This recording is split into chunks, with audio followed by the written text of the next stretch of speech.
Hello again.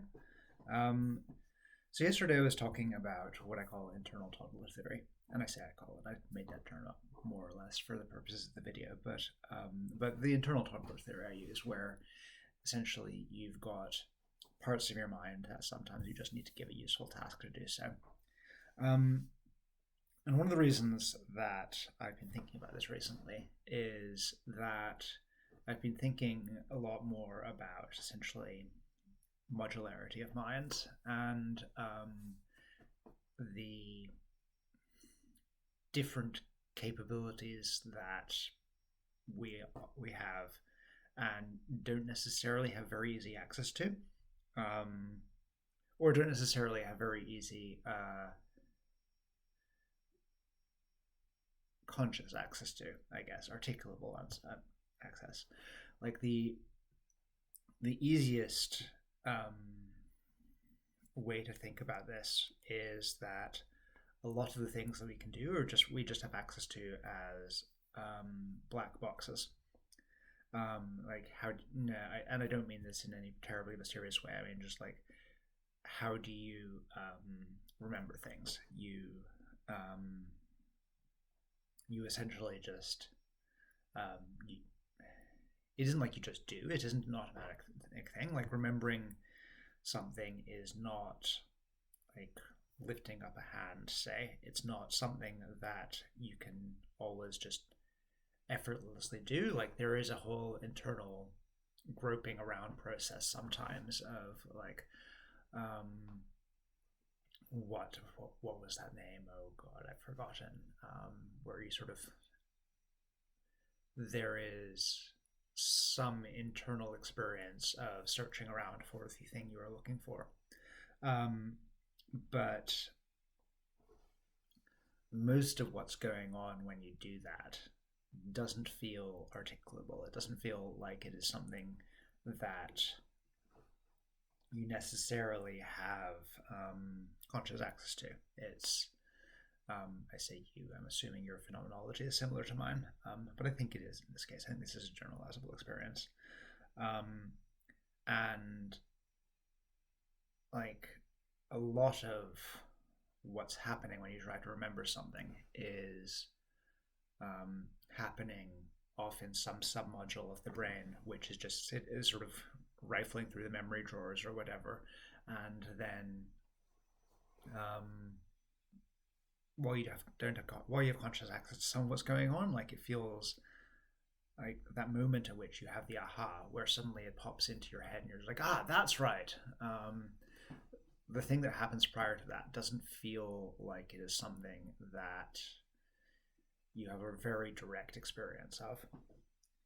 And part of why I'm interested in this historically is visualization and aphantasia, the lack of coherent visual imagery. I I don't really have visualization. I've sort of improved my ability to access some of it over like the last year, so I can now get some sort of hypnagogic imagery while asleep. Um, but with if I sort of close my eyes and try to picture something, I'm not really able to conjure an image. I can sort of at some point sometimes these days I can get access to something that looks like or doesn't look like it has this sort of image like qualities, but I'm not seeing anything. I'm not able to conjure a coherent picture. And there's a thing that the philosopher Eric Schwitzgebel, or Schwitzgebel, I think he's American rather than German, so I think pronounces it the American way, notes in a chapter in his book Perplexities of Consciousness, which is that one of the interesting things about all of the ways in which you can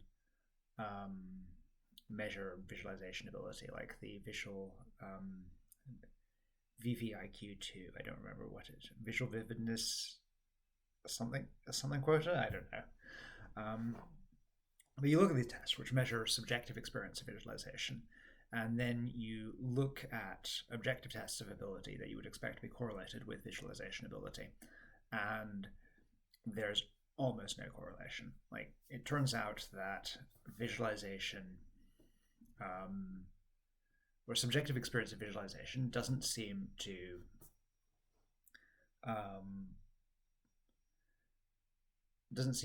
correspond to whether you can actually do things that requires the manipulation of sort of mental imagery. It's, I think, much more about whether you have conscious access to that, what's going on while you do that. And like, either way, or not even necessarily conscious access, like you might have some sort of other proprioceptive visualization or whatever. But the point is that the process is still going on, and the question is much more about how much your conscious mind is accessing that process while it's happening. And one of the things I'm interested in at the moment is trying to figure out ways of essentially bridging gaps like this, and ways of either getting more conscious access to things that are going on under the hood, or just not worrying about it so much and just being better at letting them actually get on with things. That's all for now. See you next video.